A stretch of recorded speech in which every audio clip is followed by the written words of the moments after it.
गुरुदेव की जय। बंदी छोड़ कबीर परमेश्वर जी की जय। बंदी छोड़ गरीबदास जी महाराज जी की जय।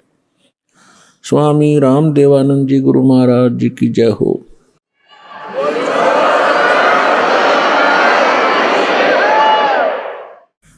ग्रीव नमो नमो सतपुरुष को नमस्कार गुरु की नहीं। सुर नर मुनि जन साधुआं संतों सर्वस्ती नहीं। सतगुरु साहेब संत सब डंडो तुम प्रणाम। आगे पीछे मध हुए तिनको जा कुर्बान। नराकार निर्विषम काल जाल वैभंजनम निर्लेपम निज निर्गुणम अकल अनुवेशंदनम। सोहम सुरति समाप्तम सकल समाना निर्तलय उज्ज्वल हिरंबर हरदमम वे परवा अथा है वार पार निमज्जतम। ग्रीव जो सुमर सिद्ध होई गणनायक गलता ना करो अनुग्रह सोई पारस पद परवाना। आदि गणेश मनाऊं गणनायक देवन देवा। चरण कमल लो लाऊं हादंत करूं सेवा। परम शक्ति संगीतम रिद्धि सिद्धि दाता सोई। अवगत गुण अतीतम सत्य पुरुष निर्मोही। जगदम्बा जगदीशम मंगल रूप मुरारी। तन मन अर्पों शीशम भक्ति मुक्ति भंडारी।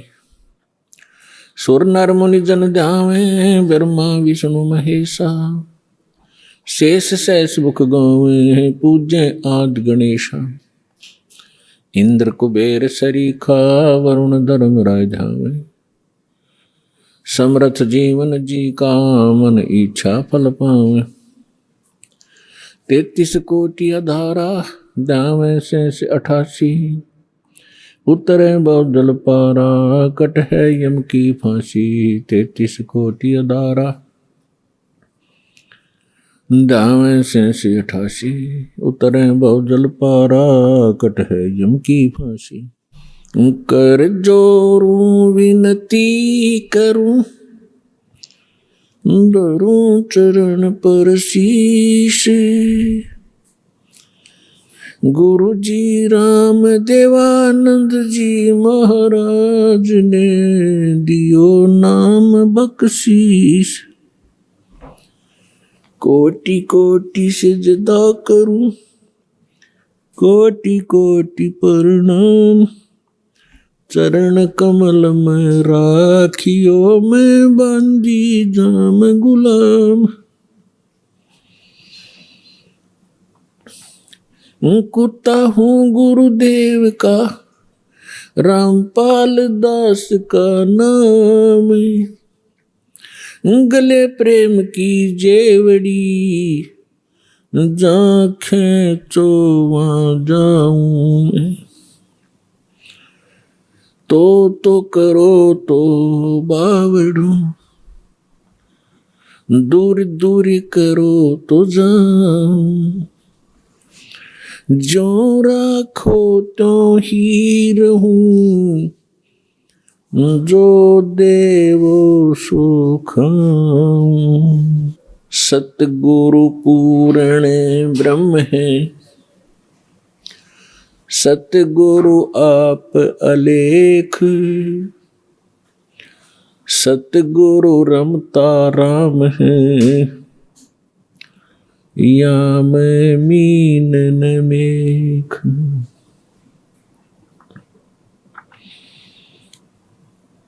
परम पिता परमात्मा पूर्ण ब्रह्म सर्व सृष्टि रचनहार कुल के मालिक परमेश्वर कबीर देव जी की असीम रजा से आप सभी पुण्यात्माएं सत्संग सुनने के लिए उपस्थित हुए। प्रथम तो मानव शरीर महापुरुषों ने सदग्रंथों ने बताया है कि बहुत ही दुर्लभ है और मनुष्य जीवन प्राप्त करके सत्संग मिलना उससे भी दुर्लभ है। और सत्संग सतगुरु ही किया करते हैं। सतगुरु के बिना सत्संग नहीं होता। सतगुरु का अर्थ है सच्चा गुरु, जो यथार्थ भक्ति मार्ग जानते हो, यथार्थ ज्ञान से वो परिचित हों, जो सदग्रंथों में प्रमाणित है। तो सतगुरु की प्राप्ति सबसे दुर्लभ है।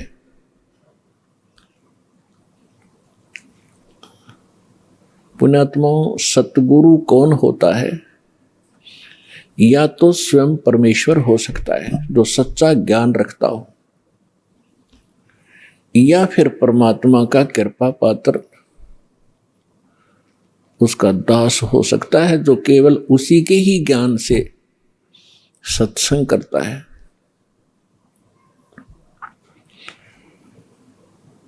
तो पुण्यात्माओं, सतगुरु की महिमा बताई है परमेश्वर ने स्वयं ही। कहते हैं सिद्ध तारे पिंड आपना, साधु तारे खंडे, उसको सतगुरु जानियो, जो तारे देवे ब्रह्मंडे।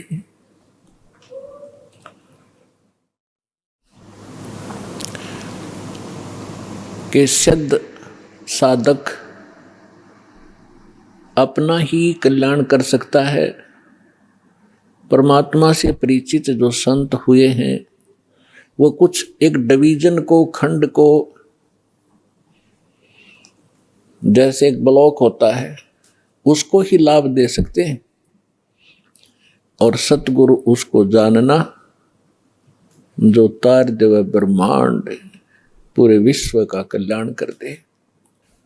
सभी सदग्रंथ प्रमाणित करते हैं, परमात्मा से परिचित वो महापुरुष यही गवाही देते हैं कि परमात्मा सतलोक से जहां रहते हैं उनका मूल स्थान है, जिसको शाश्वत स्थान कहा है गीता अध्याय नंबर 18 के श्लोक नंबर 62 कि अर्जुन तू सर्वभाव से उस परमेश्वर की शरण में जा, उसकी कृपा से तू परम शांति को और शाश्वत स्थान को प्राप्त होगा। शाश्वत माने जिसका कभी विनाश ना हो, अमरलोक। तो वो परमात्मा उस अमरलोक में रहते हैं, मनुष्य दृश्य हैं। अभी तक ये अनाड़ी अज्ञानी, ये नकली गुरु सतगुरु कहलाते रहे। इनको ज्ञान कुछ था ही नहीं। ये सतलोक के अंदर प्रकाश ही प्रकाश बताते हैं, और आत्मा का कल्याण ये बताते हैं कि उसमें जाकर जैसे बूंद समुद्र में मिल जाती है, ऐसे ये आत्मा उस प्रकाश में विलीन हो जाती है। ये है लोकवेद अज्ञानी झूठे सतगुरु, नकली सतगुरु जो बने हुए हैं, इनका ज्ञान। और कुछ एक चतुरता दिखाते हैं, जिसको कहते हैं little knowledge is the dangerous thing, नीम हकीम खतराए जान। एक ये रांजड़ी के अंदर, एक जम्मू के अंदर है, मधु परमहंस कहलाता है, कक्का पता नहीं, कबीर साहब की वाणी को पढ़कर सुनाता, सारे उल्टे अर्थ लगाता है। उसने थोड़ी सी चतुरता दिखाई है कि वहां परमात्मा तो ऐसा ही है, एक प्रकाश है, और उसमें आत्मा डॉट डॉट बिंदु सी गोल गोल सी घूमती रहती है। कोई बात हुई है? तो ये सतगुरु नहीं है, ये नकली है सारे, जो भगवान से परिचित नहीं, जो सदग्रंथों को भी ठीक से नहीं समझ सके। हमारे जो धर्मगुरु हिंदू धर्म के थे, आचार्य शंकराचार्य, मंडलेश्वर संत, ये अपने ही सिलेबस से अपरिचित थे। आज तक ये ब्रह्मा विष्णु महेश को अजर अमर, इनके कोई माता पिता नहीं, इनकी कोई मृत्यु नहीं होती, यही पूज्य है। और हमारे सदग्रंथों में लिखा ये नासवान है, इनकी जन्म मृत्यु होती है, इनकी माता दुर्गा है, पिता ज्योति निरंजन काल है। और ये पूज्य नहीं है। तीन देव की जो करते भक्ति, उनकी कदे ना होवे मुक्ति। ये है सच्चा ज्ञान, ये है शास्त्र प्रमाणित ज्ञान। और परमात्मा के मुख कमल से भी यही ज्ञान उच्चारित हुआ था 600 वर्ष पहले। परमेश्वर कबीर जी ने कहा था, तीन देव की जो करते भक्ति, ब्रह्मा विष्णु महेश की, उनकी कदे न होवे मुक्ति। और फिर नीचे की माता मसाणी और ये अटपट, इनका तो फिर गली छट दे, इनकी तो फिर बात ही खत्म है। तो जो प्रसंग चला है कि परमात्मा स्वयं आते हैं और ये सत्संग स्वयं ही सुनाते हैं। और वो वेदों में परमात्मा का एक गुण लिखा है कि वो सतलोक में रहते हैं, मनुष्य दृश्य हैं। वह एक सिंहासन पर विराजमान है, तख्त पर। तख्त मीन सिंहासन। जैसे हम इतिहास में पढ़ा करते थे कि दिल्ली के तख्त पर अकबर 12 वर्ष की आयु में ही तख्त पर विराजमान हो गए। तख्त माने सिंहासन यानी राजगद्दी। तो वहां परमात्मा तख्त पर विराजमान है, सिंहासन पर विराजमान है, मनुष्य दृश्य अपने ही उनिहार है, अपना सृजनहार। महापुरुषों ने जिनको भगवान मिले हैं, जिन महापुरुषों के रह कर दास नाम गिनाता है, उनके शुभ नाम आपको सुनाता है। फिर सुना देता हूं क्योंकि महापुरुषों के नाम लेने से पुण्य लगते हैं। आदरणीय मुल्कदास साहिब जी को, आदरणीय धर्मदास साहिब जी को, आदरणीय मुल्कदास साहिब जी को, आदरणीय नानक साहिब जी को, सिख धर्म के प्रवर्तक को, आदरणीय दादू साहिब जी को, आदरणीय गरीबदास साहिब जी गांव छुडानी जिला झज्जर हरियाणा वाले को, आदरणीय गीसा दास साहिब जी गांव खेखड़ा जिला बागपत हो गया है उत्तर प्रदेश वाले को, आदरणीय स्वामी रामानंद जी काशी के पंडित ब्राह्मण थे, विद्वान कहलाते थे। परमात्मा उनको मेरे सचखंड दिखाया, फिर वापस छोड़ा। इन सभी महापुरुषों को परमात्मा ऐसे ही मिले हैं जैसे उनके गुण हैं, उनको आकर मिलते हैं और फिर उन अपने से परिचित करा करके जहाँ परमात्मा रहते हैं उस सारी व्यवस्था को दिखा करके फिर वापस छोड़ते हैं बॉडी में, ताकि ये मेरे गवाह बने, एफिडेविट लिख दें ये कि कैसा है भगवान। तो आदरणीय गरीबदास साहिब जी ने कहा कि हमरे ही उनिहार है अपना सृजनहार। उनिहार माने हमारे जैसी उसकी आकृति है, ऐसा उनका आकार है अपने सृजनहार का। तो इस प्रकार वो परमात्मा मनुष्य दृश्य है। वहाँ एक बहुत बड़ा गुम्बद बना हुआ है, मंदिर नुमा। उसके सेंटर में परमात्मा का तख्त है, सिंहासन है, सिर पर छतर है। जैसे आप इस दास के ऊपर ये आर्टिफिशियल बना रखा है, भक्तों ने ये देख रहे हो। और परमात्मा का वहाँ प्रकाश जो पूरे शरीर का बहुत ज़्यादा है। उस परमात्मा के एक रोम माने बाल, एक रोम कहो या रोमकूप कहो, क्योंकि शरीर से ही उनकी बॉडी से ही प्रकाश निकल रहा है, झलक रहा है, उसी से उसके रोम यानी बाल प्रकाशित हो रहे हैं। करोड़ सूर्य मिला दे, करोड़ चंद्रमा, तो भी एक रोम यानी बाल का प्रकाश ज्यादा होगा।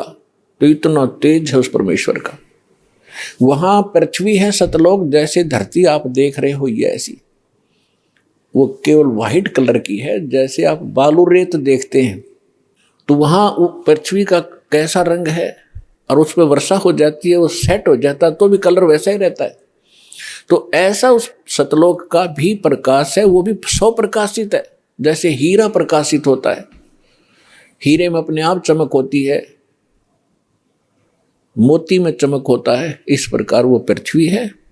वहाँ सदाबहार वृक्ष हैं, सदाबहार ये सभी काजू, किशमिश, मेवे, सेब, संतरे, सभी फल फ्रूट वहाँ सदाबहार रहते हैं, वहाँ कभी अकाल नहीं होता। ये तो है वहां की सतलोक की डेफिनेशन। और परमात्मा कैसे हैं ये आपको दास बता ही रहा है कि मनुष्य सदृश है, और वहां सृष्टि है ऐसी ही। ये तो डुप्लीकेट है जो यहां बनाए गए हैं, ये मिट्टी के शरीर, ये तो उसकी तुलना में एक खिलौने और मिट्टी से बने हुए हैं। और वहां का जो शरीर आपका स्वर्ण का हो, जो कभी विनाश में नहीं आता। इस प्रकार वहां सृष्टि है। वहां आपके पूर्व के सभी महल ज्यों के त्यों हैं। प्रत्येक व्यक्ति की एक विशेष टेंडेंसी है, एक वृत्ति है, जरा सा कोई अच्छी पोस्ट बन जाती है, उसको प्राप्त हो जाती है, या कोई धन चोखा मिल जाता है, बढ़िया कोठी बनाऊं, बहुत लंबी चौड़ी, ऊपर नीचे, और आगे पार्क हो, पार्क में फिर आगे बगीचा हो, एक साइड में तालाब हो, झूले डाल रखे हों, और फुहारे बनाता है आर्टिफिशियल के, कभी कभी फुहार भी डाल लूं, तो ये बनावटी है। अच्छा, यहाँ तो एक और समस्या है, ये सारा कुछ किसी ने बना भी लिया तो 36 टेंशन साथ लिए रहता वो, उस घूम रहा है बगीचे में और टेंशन है कहीं और, ये बिगड़ गया काम, वो बिगड़ गया काम, ऐसे ना हुआ वैसे हो जाएगा। तो उसने वहां एक डुप्लीकेट बना भी लिया तो भी उसका सुख प्राप्त नहीं है उसको, व्यक्ति को। और सतलोक के अंदर ऐसे ही बहुत लंबे चौड़े प्रत्येक प्राणी के अलग अलग महल हैं। वहां आपका परिवार होगा। आपको कितने अच्छे लगते हैं अपने माता पिता, भाई बहन, अंकल चाचे ताऊ और बच्चे, रिलेटिव। और यहाँ ठीक है, अच्छे तो लगेंगे क्योंकि अच्छे हैं, और कल मृत्यु हो जा, टक्कर मारते रहो, कभी भी जीवन में आप उनको नहीं देख सकते फिर। तो ये अच्छा लगते हुए भी व्यर्थ है। और वहां जाओगे आपके सारे सुख होंगे, वहां कभी मृत्यु नहीं होगी। कोई व्यक्ति नहीं चाहता मैं वृद्ध हूं, वृद्ध अवस्था प्राप्त हो, बूढ़ा हूं और बूढ़े हो गए। कोई नहीं चाहता मैं मरूं और मृत्यु डेफिनेट। तो ऐसी धारणा क्यों आपकी? क्योंकि आप पहले ऐसे लोक में रहते थे जहां ना वृद्ध अवस्था है और मृत्यु नहीं है। वहां ये 5 तत्वों का बना हुआ पुतला नहीं है। इसमें कभी बीपी हाई है, कभी लो है, कभी राग खींच रहा है, कभी द्वेष। राग द्वेष वहां होता है जहां समानता नहीं होती, और वहां समानता है। एक परमात्मा को छोड़कर सबके एक जैसे बॉडी हैं, एक जैसा सबके महल हैं, एक जैसा खान पान है, कोई उसमें अंतर नहीं और कोई अभाव नहीं किसी वस्तु का। तो राग द्वेष और इस तरह के जो रोग होते हैं ये किसी त्रुटि के कारण होते हैं। तो आप जी उस स्थान को छोड़कर गलती से यहां आ चुके हो और यहां आपका कोई ठिकाना नहीं। जिन महापुरुषों को परमात्मा मिले उन्होंने बताया है, आगे गए ना बावड़े, बावड़े माने वापस नहीं आए। पहले जो चले गए उन्होंने आकर बताया नहीं हमारे साथ क्या बीती। और रहते भी सब जाही, बिन साहेब की बंदगी कहीं ठोर ठिकाना नहीं। पहले चले गए, उनका तो पता नहीं क्या बुरा हाल हुआ या अच्छा हुआ, उन्होंने तो कोई आके हमें संदेशा दिया ही नहीं, और ऐसे ही शेष हैं वो चले जाएंगे। तो गरीबदास साहिब जी कह रहे हैं कि बिन परमेश्वर की भक्ति कहीं ठोर ठिकाना ना। जैसे आज कोई प्रधानमंत्री है किसी कंट्री का, वैसे तो सुख नाम की यह चीज नहीं है, पर हमने उसको घना बड़ा मान रखा है क्योंकि हम जीव संज्ञा में हैं। और कल वो प्रधानमंत्री सतभक्ति नहीं करता है और मृत्यु को प्राप्त हो जाता है, तो कहाँ गया वो सुख? आगे क्या होगा इन बच्चों को पता नहीं जो खिलौनों से खेल रहे हैं। ये मिट्टी के महल बना बना कर इसमें खुश हो रहे हैं, इनको पता नहीं, क्योंकि भगवान ने आकर बताया, वो ज्ञान दास सुना रहा है। उसके आधार से हमें भविष्य का दिखाई देने लग गया कि आगे क्या होगा इसके साथ। उसके विषय में परमात्मा ने बताया है कि कबीर हरि के नाम बिन ये राजा रसब हो, रसब माने खच्चर, जिसपे अच्छा वजन लोड कराया जाकर देगी तरह बोरे में, राजा रसब हो और माटी लदे कुमार के और घास न डाले कोई। गधे के साथ एक और समस्या होती है, सारा दिन काम को मार लेता है, शाम को बनी में छोड़ देता, घास खुद चर के आता है बाहर, फिर उसका कान फिर पकड़ लाता है जब काम की आवश्यकता होती है। तो पुण्यात्मा, परमात्मा ने ये जो ज्ञान दिया है आपको सतर्क करने के लिए दिया है, ना कि किसी की इंसल्ट करने के लिए। आप बालक हो, वो परमात्मा है, आप उसकी आत्मा हो, आप उसके बच्चे हो। अपने बच्चों को समझाने के लिए परमात्मा ने ना जाने कितने छल छिद्र करने पड़ते हैं, किस प्रकार के ज्ञान आपको सुनाने पड़ते हैं, क्योंकि आपने काल की भांग पी रखी है। कबीर ये माया अटपटी सब गट आण अड़ी, किस किस को समझाऊं ये कुएं भांग पड़ी। जैसे कोई शराब के ठेके पर आपने देखा हो कभी, चाहे 20 आदमी घुटी ला कर आ रहे हो सामने, सबकी एक जैसी भाषा, एक जैसी चाल, एक जैसी बोली रहेगी। तो हमने इस काल की इस त्रिगुणमयी माया की भांग पी रखी है। यहाँ के इन तीनों गुणों के दबाव से हम जो जो कार्य यहाँ चाहते हैं करते हैं, यह भांग है। और सभी एक जैसी वृत्ति होगी, क्योंकि सबने एक कुएं की भांग पी रखी है। वो ज्ञान सुनने को मिला ही नहीं आपको। अब ये ज्ञान मिला है जो इस भांग को उतारेगा, ये एंटीबायोटिक है। और ये ज्ञान सतगुरु ही दे सकता है, और सतगुरु परमात्मा ही होता है। 600 वर्ष पहले परमात्मा स्वयं आए थे, वो सतगुरु भी थे, परमात्मा तो वो थे ही थे। और फिर उन्होंने कहा था कि जब गरीबदास जी का पंथ होगा 12वां पंथ, उसमें काल अपना जाल जरूर फैलाओगा, लेकिन 12वें पंथ में परमात्मा ने कहा था हम फिर आएंगे। अब परमात्मा नहीं आए तो दास बेच दिया अपना, वही पावर वही ज्ञान दास के अंतःकरण में फीड कर दिया, जो दास आपको आज वर्षा कर रहा है उस अमृत ज्ञान की।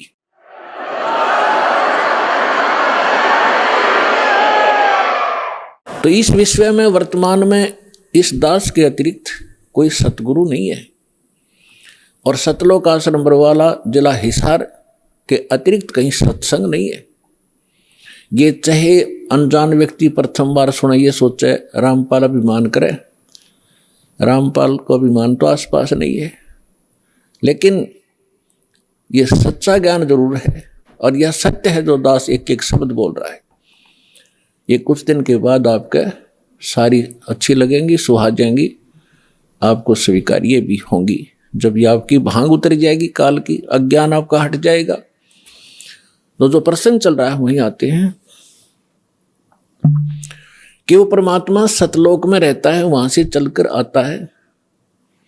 अच्छी आत्माओं को, जो दृढ़ भक्त होते हैं, उनको मिलते हैं तो क्या करते हैं, उनको तत्व ज्ञान से परिचित कराते हैं, अपने से परिचित कराते हैं, और सचखंड सतलोक लेकर जाते हैं, फिर उनको वापस छोड़ देते हैं ताकि ये मेरे गवाह बने। अपना आत्माओं वेद बताते हैं भगवान ऐसी लीला करता है, और जिनको परमात्मा मिले उन महापुरुषों ने यही बताया है कि भगवान ऐसी लीला करते हैं। और वो परमात्मा है कौन जिसको हम पहचान सकें कि भगवान कौन है? तो जिन महापुरुषों के दास ने शुभ नाम अभी आपको गिनाए थे, उनमें से इन महापुरुषों ने सभी ने परमात्मा की गवाही दी है, एफिडेविट दिया है।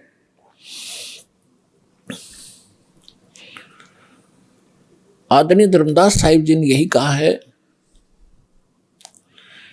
और यही मलुकदास जी साहिब ने कहा है कि सतलोक से चलकर आए, अमर लोक से चलकर आए, गति करके आते हैं परमात्मा, काटन काल की जंजीर।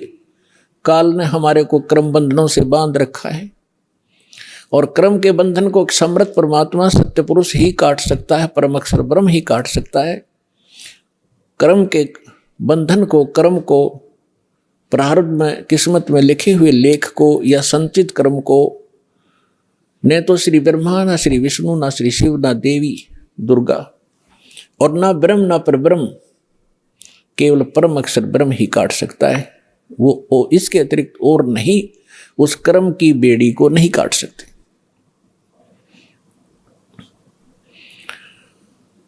तो सभी महापुरुषों ने बताया है। अजब नगर में ले गए, गरीबदास जी कहते हैं अजब नगर में ले गए। नगर, नगर का अर्थ क्या है?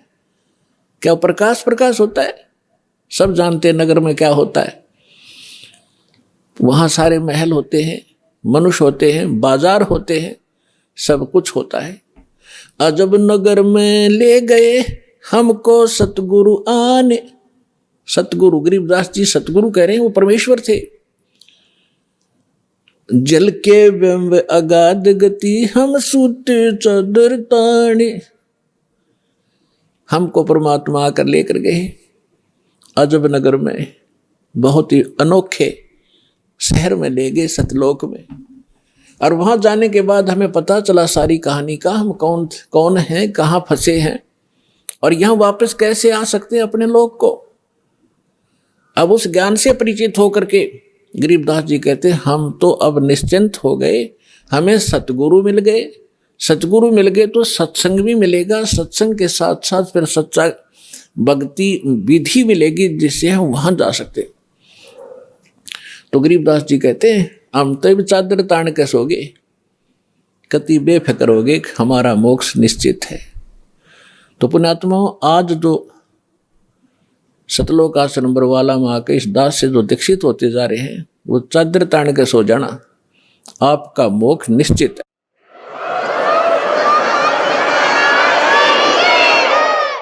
लेकिन रहना मर्यादा में, और मर्यादा में भी तभी रहोगे जब आपको यहाँ का दुख दिखेगा और वहाँ के सतलोक के सुख का आपको आभास होगा।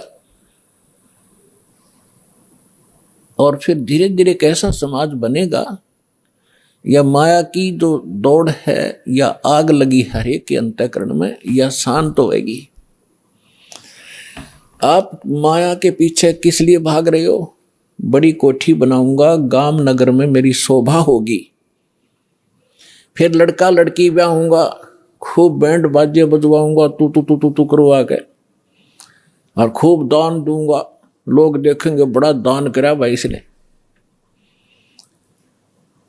तो ये दोनों बीमारी आपका समझ में आ जाएंगी कि आज तू बेटी ब्याह रहा है या बेटे का ब्याह कर रहा है और कल मृत्यु होगी, फिर कहाँ गए तेरे वो तू तू तू तू टक्कर मार कर रोएगा।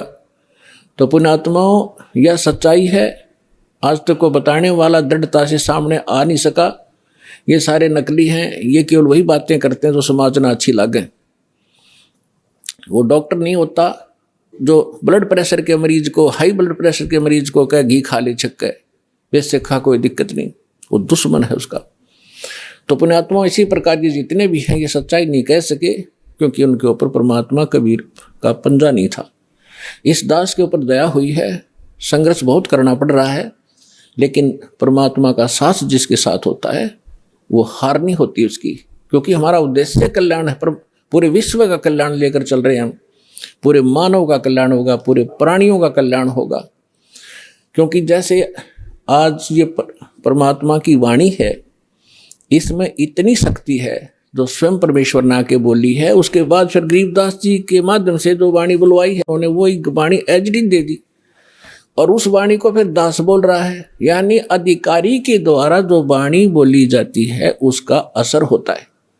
पहले भी आपको बहुत बार सुनाया है, जैसे एक राजा की पत्नी एक शिष्य थी संत की। राजा इसका विरोधी था कि ये गुरु बनाने की आवश्यकता नहीं होती, राम राम घर बैठ के कर ले। तो राजा के इस भ्रम को निवारण के लिए संत ने एक थोड़ा सा एक फार्मूला अपनाया था। राजा गया उस संत के आश्रम में अपनी पत्नी के साथ कि महाराज क्या गुरु बनाना जरूरी होता है क्या? क्यों मूर्ख बनाते हो जनता को? भगवान घर बैठ के बज सकते हैं, कोई भी कर ले राम राम, इतना राम नाम ले ले। तो संत जी ने सोचा ये राजा है, यहाँ नाराज घना हो जाएगा। जब मैंने कुछ उल्ट सुल्ट जवाब दे दिया तो उसको कहा, राजन अब मुझे अपनी भक्ति का समय हो गया है, इसमें काफी समय लगेगा, मैं आपका प्रश्न का उत्तर दूंगा, मैं कभी घर आऊंगा आपके वहां दे दूंगा, वहां कभी आपको विस्तार से समझाऊंगा, तब समझ में आएगी। राजा बोला ठीक है। दिन निश्चित हुआ, राजा बैठ गया सिंहासन पर जच के, संत के लिए आसन लगवा दिया। आने की इंतजार थी कि कब आएंगे संत, अभी आने वाले हैं। सामने सैनिक बॉडीगार्ड खड़े थे, वजीर खड़े थे, कुछ बैठे थे। जब संत पहुंचे वहां पर और वहां उपस्थित सभी सैनिक जो खड़े थे उनको कहा संत ने कि ए सैनिकों, ए सिपाहियों, इस व्यक्ति को अरेस्ट करो। राजा की तरफ संकेत किया। अब वो सिपाही सोच रहे थे ये मंदबुद्धि व्यक्ति क्या बकवास कर रहा है। उस संत ने दूसरी बार फिर कहा, तीसरी बार फिर कहा, लेकिन कोई टस से मस नहीं हुआ। राजा ने सोचा इसका दिमाग खराब हो गया इस संत का, ये मेरा राज हथियाना चाहता है। राजा ने कहा कि इसको अरेस्ट करो, सैनिकों को। यही शब्द उसने बोले, यही वो संत बोल रहा था। राजा के कहते ही उस संत को 4-5 सिपाहियों ने आके जकड़ दिया। अगले आदेश की इंतजार थी, अब इसका करें क्या। तब संत ने कहा कि हे राजन, तुम घर आए व्यक्ति का ये ऐसा ही सलूक करते हो क्या? राजा ने कहा कि आप क्या कर रहे थे? कि मैं आपके प्रश्न का उत्तर दे रहा था कि आपका प्रश्न ये था, क्या घर हम खुद भक्ति नहीं कर सकते? गुरु की क्या आवश्यकता है? राजा ने कहा ये खाक उत्तर दिया तेने, बकवास करने लग गया कि नहीं सुनो जानते, मुझे छुड़वाओ पहले। राजा ने कहा छोड़ दो, ने छोड़ दिए। कि जिस प्रकार जो शब्द मैंने बोला कि राजा इसको अरेस्ट करो, ये टस से मस नहीं हुआ आपके सैनिक, और आपने वही शब्द एक बार कहा था, मुझे 4 ने पकड़ लिया आकर के। तो आपके वचन में शक्ति है, आपके बोलते ही ये क्रियावान हो गए, और वो शक्ति जो आप वाली है वो राजनीति वाली मेरे पास नहीं है। मेरे पास शक्ति है अध्यात्म की। ठीक इसी प्रकार जो वचन मैं बोलूंगा परमात्मा की शक्ति सब पर कार्यवान हो जाएगी, और आप कहते रहना उसका कोई असर नहीं होगा। इसी से आप समझ लेना।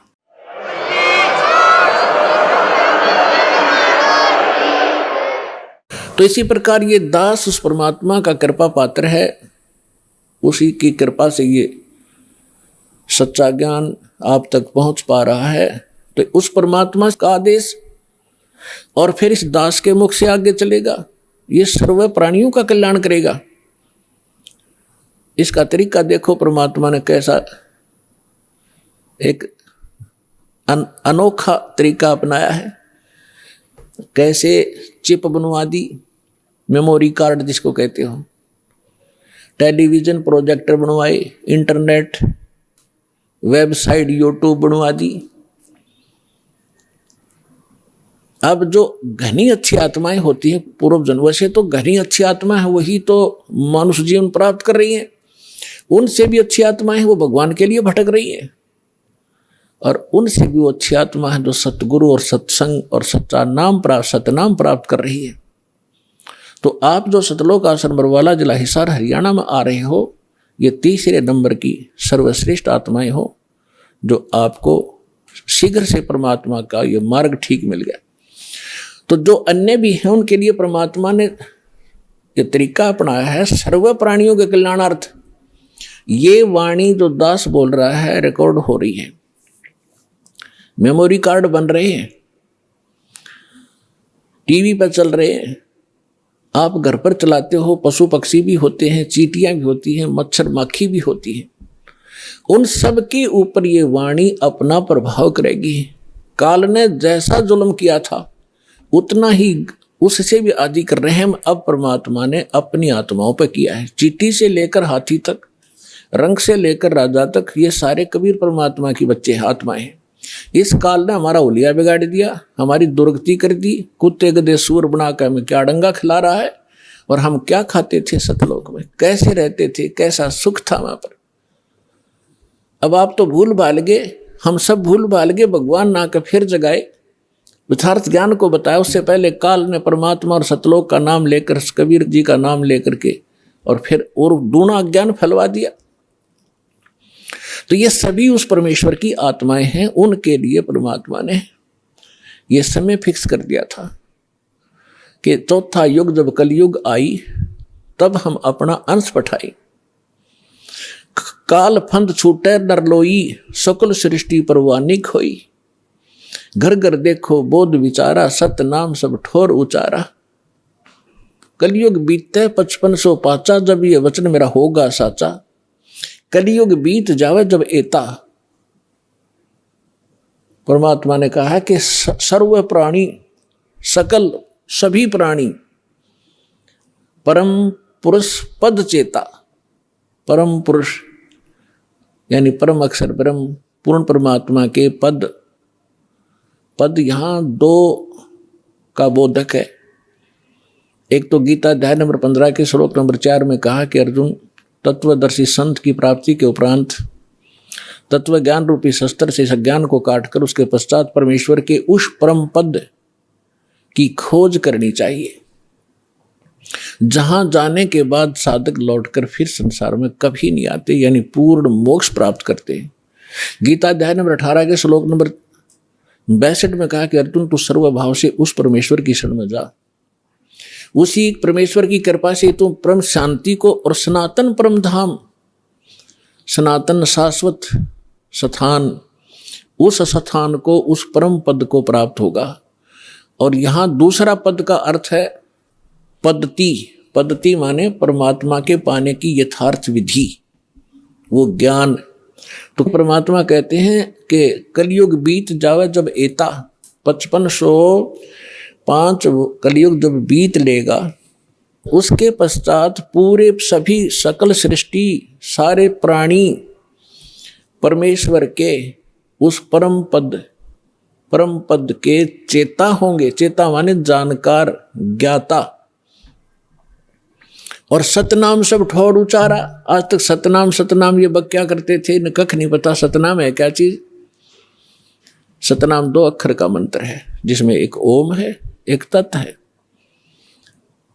ये मूल मंत्र है जो दास आपको देता है। जैसे इन कमलों में बैठे जितने भी देवता हैं, ये अधिकारी हैं यहाँ के। तो हम अपने लोग को तभी जा सकते हैं जब हम यहाँ सब के नो ड्यू सर्टिफिकेट ले लेंगे, क्लियरेंस मिलेगी। हम इनके ऋणी हैं, तभी हम यहाँ बांध रखे इन्होंने। तो प्रथम जो मंत्र आपको दिया जाता है 7 नाम का है, ये पहले 5 नाम का शुरू किया था परमेश्वर ने। धीरे धीरे आने वालों ने वो खत्म कर दिए, वो वैसे और नाम सेलेक्ट कर लिए। तो ये मूल मंत्र है। ये प्रथम मंत्र भी मूल मंत्र है, और सतनाम भी मूल मंत्र है, और सार नाम ये मूल मंत्र है। मूल मंत्र का अर्थ है, अब जैसे हम विष्णु जी के 1000 नाम बना रखे, सहस्रनामा, और शंकर भगवान के बहुत से मंत्र बना रखे हम, जिनका जाप किया करते थे लोकवेद के आधार से। उनसे कोई लाभ होने वाला नहीं था। जैसे भैंसे को भैंसा करते रहे, ओ भैंसा राम, भैंसा साहब, वो कतई नहीं सुनेगा। एक बार ने कर दे हुर्र, वो यूं देखेगा। वो उसका मूल मंत्र है उस भैंसे का, वो विवश है उसके। तो ये मंत्र ये हमारे तक पहुंचे नहीं दिए। न ज्ञानियों ने अपने लोक वेद दंत कथा सुना कर वो मंत्र देते रहे, ओम नमः शिवाय, ओम नमः भगवते वासुदेवाय, इस तरह अटपट करते रहे। या सतनाम, ओंकार, रंकार, ये अटपट, ये कोई मंत्र है? ये है वो मूल मंत्र। इसी प्रकार ये सतनाम है, ये भी मूल मंत्र है। इनसे प्रभाव ज़्यादा पड़ता है, एकदम सतर्क हो जाते हैं और तुरंत ही हमारी तरफ आकर्षित होते हैं ये शक्तियाँ। और तीसरा मंत्र है वो तो अनमोल मंत्र है, सारनाम जिसे कहते हैं। इसकी तो आज तक छींट भी नहीं लगने दी थी परमात्मा ने। जितने भी महापुरुष हुए हैं सबको परमात्मा ने सतर्क कर दिया था, सारा ज्ञान समझा के कि हमारा और काल का एक संघर्ष चल रहा है। जब 5505 वर्ष बीत जाएंगे कलयुग की, उससे पहले इसको डिस्क्लोज नहीं करना। धर्मदास साहिब जी से कहा था, धर्मदास मेरी लाख दुहाई, ये सार शब्द और ये मूल ज्ञान तो दास साहब को बता रहे, ये है मूल ज्ञान। 33 अरब ज्ञान हम भाखा, 33 अरब वाणी बोली, और मूल ज्ञान हमने गुप्ती रखा है। ये है मूल ज्ञान जो दास को दिया है। और यही सभी महापुरुषों से परमात्मा ने स्पष्ट कर दिया था कि अभी तुम जाप करो, अपना कल्याण करवाओ, क्योंकि ये भोले हैं, अभी इनको ज्ञान है नहीं। आप ये नाम सुना दोगे, आने वाले समय में काल के दूत भी यही मंत्र देते मिलेंगे सभी को, तो हम भिन्नता कैसे बताएंगे नकली और असली की। तो वो तो महापुरुष थे, जैसा कि वेदों में लिखा है कि परमात्मा वहाँ से सतलोक से चलकर आते हैं, दृढ़ भक्तों को मिलते हैं। दृढ़ भक्त, श्रेष्ठ आत्माएं दृढ़ भक्त, ये सभी दृढ़ भक्त थे। इन्होंने आगे जुबान नहीं खोली किसी को ये मंत्र बता दूं। उदाहरण के लिए जैसे आप भाई बाले वाली एक जन्म साखी है, जिसको पूरा सिख धर्म एक विशेष आदर और विशेष प्रमाणित ग्रंथ मानते हैं कि बाला और मर्दाना के साथ गुरु नानक देव साहिब जी की जो वार्ता हुई वो सारी ज्यों की त्यों लिपिबद्ध है। उसमें समुद्र की साखी आती है, यानी समुद्र का प्रकरण है कि बाला और मर्दाना ने गुरु नानक देव जी से कहा था कि गुरुदेव हमने श्रीलंका नहीं देखी, वो दिखाओ। आंखें खोली, आंखें बंद की तो समुद्र के किनारे खड़े हो गए। समुद्र पर के जाके परली पार जाना था श्रीलंका में। तो नानक साहिब जी ने कहा कि तुम वाहिगुरु वाहिगुरु करते हुए मेरे पीछे पीछे आ जाओ। इस समुद्र पर ऐसे चलने लगे जैसे थल पर चलते हैं, जमीन पर। उसी समय नानक साहिब जी ने उस सतनाम का उच्चारण शुरू कर दिया, 2 अक्षर का, और उस मर्दाने ने वह नकल कर ली कि हम तो वाहिगुरु जप रहे हैं और गुरु जी 2 नाम का जाप अलग से है, वो जाप कर रहे हैं। उसने जो ही वो मंत्र जाप करना शुरू किया 2 अक्षर का, मर्दाने ने जो नानक साहिब जी जब करते हुए जा रहे थे वो समुद्र में डूबने लग गया। तब नानक साहिब जी ने कहा कि मर्दाना, गुरु की नकल नहीं करनी चाहिए, बहुत हानि हो जाती है। जो मैं कहूँ ऐसे करो, तुम्हारा इसी में कल्याण है। तो इतना डर गए फिर वही वाहे गुरु कहने लग गया। तो उसी तरह फिर चलने लगा समुद्र के जल पर जैसे थल पर चलते। तो ये एक समझण की बात है पुण्यात्माओं। उन महापुरुषों को शक्ति हिदायत थी परमात्मा की कि इसको किसी को बताना नहीं, और ये झटका देना भी जरूरी था, क्योंकि नानक देव साहिब जी ने एक प्राण संग्रह नामक ग्रंथ बनाया था, शिवनाभ राजा के पास वो सुरक्षित रखा था। उसमें इस नाम का पूरा डिस्क्लोज था, पूरा लिखा हुआ था। तो उनको मालूम था कि ये फिर वाणी पढ़ेंगे मेरी लिखी हुई, कोई इसका जाप ना कर ले और ये डिस्क्लोज ना हो जाए, सार्वजनिक ना हो जाए, जिस कारण से झटका दिया। उसके बाद सिख समाज उस कथा को पढ़कर इतना घबरा गया, इतना चिंतित हो गया, इतना सतर्क हो गया कि ये नाम किता गुरु ग्रंथ साहिब में भी नहीं आना चाहिए। कोई गलती से सिख बच्चा पढ़ जाप ना कर ले, गुरु के वचन की अवहेलना ना हो जाए और हानि ना हो जाए, जैसे मर्दाना डूब गया होता है। तो पुण्यात्माओं, ये संतों के खेल होते हैं। गुरु नानक जी जाप कर रहे हैं उसी मंत्र का 2 अक्षर का, और मर्दाने को मना कर दिया क्योंकि परमात्मा का आदेश था। और जो विधि ये संत बताकर गए हैं, जैसे गरीबदास जी, धर्मदास जी, नानक साहिब जी और ये जितने भी महापुरुष, ये परमात्मा से परिचित हुए। इन्होंने जो वाणी बोली, ये परमात्मा की वाणी के तुल्य ही असर करती है। तो पूरे सिख समाज में वाणी का पाठ, भंडारे आदि उसी समय शुरू कर दिए। वाहेगुरु वाहेगुरु जाप करते हैं। Who is Waheguru? वाहेगुरु कौन है? इसके विषय में गरीबदास साहब ने कहा कि झांकी वेख कबीर की, नानक कीती वाह, और वह सिखा के गल पड़ी कौन छुटावे था।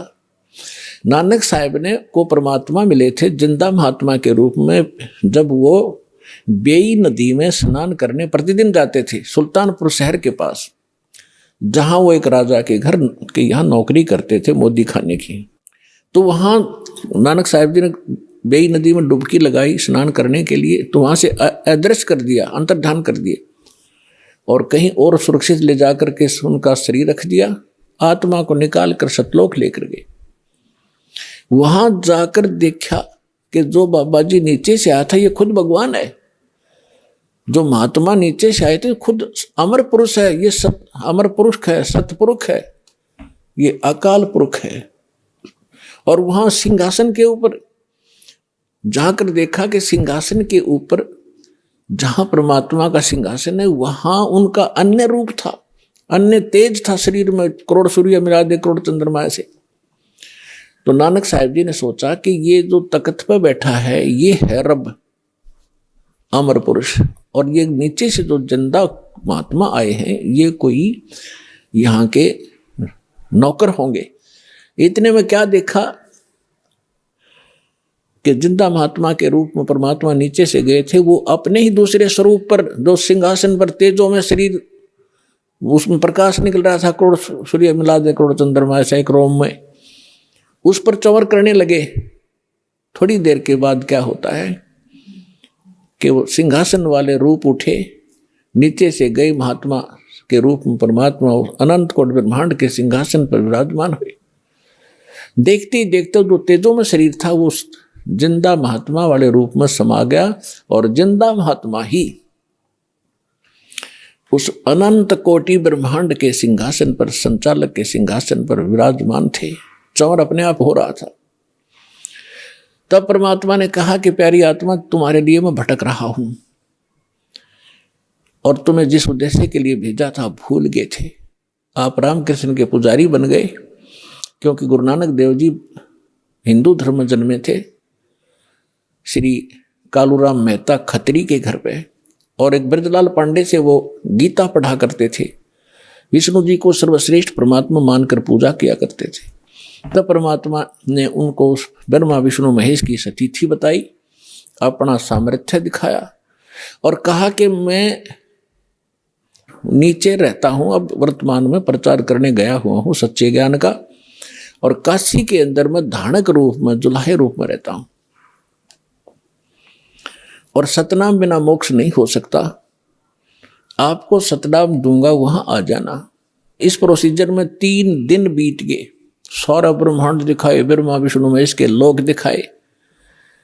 उधर से नानक साहब जी को मृत जान लिया गया था, और उनको सब चिंतित थे। तीसरे दिन उसी बेई नदी पर नानक जी फिर खड़े थे। राजा की नौकरी त्यागी, नवाब की, और प्रथम उदासी की, काशी की। एक तो वहां देखा सतलोक के अंदर झांकी परमात्मा की, क्यों हो, ये तो वही बाबा नीचे से आते खुद भगवान है। वाहे गुरु, क्योंकि ज्ञान सुनाया था परमात्मा ने उनको बहुत गना कि वाह गुरु। तो गरीबदास जी ने कहा है कि झांकी वे कबीर की, झांकी माने नजारा सतलोक का। जैसे आप 26 जनवरी पर अपने देखते हो या हरियाणा की प्रांत की झांकी, या राजस्थान प्रांत की झांकी, या महाराष्ट्र प्रांत की झांकी। झांकी मीन वहाँ जो कुछ भी प्रोग्रेसिव वस्तु होती हैं, कोई डैम होता है या ऐतिहासिक मंदिर होते हैं, उनके एक मॉडल बना करके सुंदर उसमें रखे जाते हैं कि इस प्रांत में ऐसा विकास चल रहा है, और ऐसे यहाँ कोई धार्मिक स्थल है या कोई कारखाने हैं, वो दिखाई जाती है। वो झांकी यानी कौन से की झांकी बढ़िया लगी, वो फर्स्ट सेकंड भी होती है। तो यहाँ गरीबदास जी कहते हैं झांकी वे कबीर की, सतलोक का नजारा देखा, अनन्न कीती वाह गुरु वाह, ये तो भगवान ने थे। और वह सिखा के गल प्रीब कौन छुटावे था। अब वाहे गुरु कौन है? यही अमर पुरुष ही है वाहे गुरु। वाह गुरु कौन थे? जैसे आदरणीय रामानंद जी को परमात्मा मिले थे, सचखंड लेकर गए थे, फिर वापस छोड़ा था। वो 5 वर्ष की लीला कर रहे थे, परमात्मा 5 वर्ष की आयु दिखा रहे थे। 104 वर्ष के वृद्ध रामानंद जी ब्राह्मण पंडित विद्वान वेदों और गीता के माने जाते थे। तब उसने कहा था कि तुम साहेब, तुम संत हो, तुम सतगुरु, तुम हंस, और गरीब दास तेरे रूप बिना और न दूजा अंश। तुम स्वामी मैं बाल बुद्धि, तुम मालिक हो, मेरा ज्ञान तो एक बालक जैसा था। तुम स्वामी मैं बाल बुद्धि, कर्म भ्रम की और नाश। रामानंद जी कह रहे हैं, गरीबदास जी परमात्मा से प्राप्त ज्ञान को तुलसीदास जी की तरह अपनी छाप लगा कर बता रहे। गरीबदास निज ब्रह्म तुम, निज ब्रह्मा ने वास्तविक परमात्मा आप हो। मुझे हो गया दृढ़ विश्वास, दोहू ठोड़ है एक तू, भया एक से दो। गरीबदास हम कारणे तुम आए हो मगजो। वहां से चल कर आए हो। बोलत रामानंद जी सुनो कबीर करतारे, गरीबदास सब रूप के तुम ही सृजनहारे। तो इसी प्रकार नानक साहिब जी ने देखा, जब काशी के अंदर जब वापस पहुंचे, पृथ्वी पर खोजने लगे, इस ज्ञान की चर्चा करते चले, उसका जवाब कहीं नहीं मिला उनको कि ब्रह्मा विष्णु महेश से भी ऊपर कोई शक्ति है। तो जब वहां पहुंचे, परमात्मा ने वहां प्रचार कर रखा था। परमात्मा के ज्ञान से परिचित जो रामानंद जी के आश्रम में भगत मिले, उन्होंने 1 मिनट में सारी कथा सुना दी सचखंड सतलोक की। तब नानक साहिब जी ने कहा था कि मैं हे परमात्मा, कहते फाई सूरत मुलुक की वेश, ए ठगवाड़ा ठगी देश, खरासी आना बहुता बार, लोग धानक रूप रहा करता। तेरा एक नाम तारे संसार। ओए होए, नानक साहिब जी ने कहा कि तेरा एक नाम, यो सतनाम तारे संसार में, ए हो आस, ए हो आधार। इसी आस में मैं आपके पास आया हूं, मेरा और कोई आधार रहा नहीं आपके ज्ञान से। तो कहने का भाव ये है कि दास जो कहना चाह रहा था आपको, ये कितना सीक्रेट मंत्र है। नानक साहिब जी ने, आज उनके करोड़ों शिष्य हैं, और उनके बाद 9 इनके गुरु साहिबान भी हैं। किसी के पास सतनाम की छींट नहीं लगी, इनके पास सतनाम नहीं था। तो पुण्यात्माओं, क्या गुरु नानक देव जी अन्य महात्मा हमारे दुश्मन थे? हमारे परम मित्र थे। उन्होंने ऐसा तरीका बता दिया, दान धर्म ये यज्ञ करवानी शुरू करवा दी। इससे मोक्ष नहीं हो सकता, लेकिन मनुष्य शरीर मिलता हुआ आ रहा है आपको, और मनुष्य शरीर से मनुष्य शरीर में आता है प्राणी छोड़कर, तो उसमें आस्था रहती है भगवान की, उसका नेचर भी अच्छा रहता है। बेशक वो समाज में रहकर कुछ दिन बिगड़ जावे, इस ज्ञान के सुनते ही वो तुरंत सेट हो जाता है। ये दास देख रहा है यहाँ पर 50-60 हजार की संख्या भी हो जाती है, 70 हजार भी हो जाती है विशेष समागम पर। और आप कैसे, कितने शिष्टाचार से बहन भाई रहते हैं, कितने प्यार से रहते हैं। आप पिछले जन्म से मनुष्य शरीर से आए हुए हो, और एक आधा कोई आ जाता भूल भटक कर, जो पिछले जन्म में मनुष्य ना हो करके वैसे किसी के साथ आ जाता, तो वो ही थोड़ी बहुत अटपट कर देता है, वो एक ही दुखी कर देता है। और आप हजारों की संख्या में ऐसे बैठ जाते हो और ऐसे चित्त ला कर सुनते हो मालिक की वाणी को। तो ऐसे आप में अब जल्दी ये ज्ञान समावेगा और पार हो जाएंगे 2 मिनट में। असंग जन्म हो गए धक्के खाते ने। तो ई परमात्मा ने इसलिए ये रजा बख्शी थी, सभी महापुरुषों को सख्त हिदायत दे दी थी कि किसी को बताना नहीं। गरीबदास पंथ से दास का निकास हुआ है, और गरीबदास पंथ को मैं दास खूब जानता है। मेरे गुरुदेव के अतिरिक्त पूरे गरीबदास पंथ में ये सतनाम नहीं था, और अटपट गाते यही राधे राधे श्याम मिला दे, राम राम हरे कृष्ण कृष्ण कृष्ण हरे हरे, ये नाम देते हैं। ओम नमः भगवते वासुदेवाय इस तरह के नाम देते हैं, या केवल सोहम को दो भाग में बांट लेते हैं, सो बाहर हम अंदर। मोटरसाइकिल ने बीच तो तोड़ ले, काट ले, हर फेर ने कही इस पहिया को इधर ले जाओ, इसको इधर, बढ़िया मोटरसाइकिल हो गया। अकल है इनके अंदर। तो पुण्यात्माओं, सौभाग्य आपका, परमात्मा ने आपको पहले शिक्षित किया। यह शिक्षा हमारी सबसे बड़ी दुश्मन है। हमने क्या बनाया? परमाणु बम। सबसे पहले अपना नाश तैयार किया, और उसके बाद ये हम अहंकारी हो गए। एक छोटा सा पद पा करके, चाहे इंजीनियर बन जा, डॉक्टर बन जा, जज बन जा, या राजनेता मंत्री बन जा, प्रधानमंत्री बन जाता है, फूल जाता है। और कल को मृत्यु होगा, गधा कुत्ता बनकर धक्के खाओगा, वो दुख तो ना दिखता तुम्हारे को। इस भक्ति के बिना, ठीक है, आपको जो भी अधिकार मिला है उसको नेक नीति से निभाओ, और इस बात को याद रखो, यहाँ सदा नहीं रहोगे। और ये सदा ये सुख नहीं, जिसको तुम सुख मान रहे हो वैसे तो ये सुख नहीं है, फिर भी ये भी नहीं रहेगा। तो इस कारण से फिर ये ज्ञान हमारे अंदर समावेगा। तो परमात्मा ने हमें शिक्षित किया। आप पिछला इतिहास देखो, हमारे पूर्वज इतने आधीन सीधे साधे थे, ना छल कपट था। सबको मालूम है अपने पूर्वजों का। आज चाहे कोई कितना प्लातून पाक रहा हो, उनको सब का मालूम है उनके दादा परदादे कैसे रहते थे। झोपड़ियों में टाइम पास किया उन्होंने, और हमसे अच्छा जीवन जीते थे। वो बेसिक कपड़ा भी नहीं पहनते थे, धोती या लंगोट में रहते थे, धोती बांधते थे कई बार तो गर्मियों में। और वो नेक आत्मा थे, उनका सुथरा जीवन निर्वाह हो रहा था आज की तुलना में। चाहे आज कितने हम अपने आप को टीटी पाके दिखते हो, पैंट शर्ट पहन कर, गाड़ी मोटर लेकर, चैन एक पल की नहीं, सपने में बकवाद सूझ जाए तुमको, जो भगवान से दूर है प्राणी। तो ये शिक्षा ने हमें खूब बिगाड़ा। अभी शिक्षा के बिना आप तक ये ज्ञान नहीं आ सके था। ये विज्ञान मनुष्य के सतर का नहीं है जो आज आप देख रहे हो। टेलीविजन, इंटरनेट, चिप, ये मेमोरी कार्ड, ये परमेश्वर ने मनुष्य को बुद्धि दी है।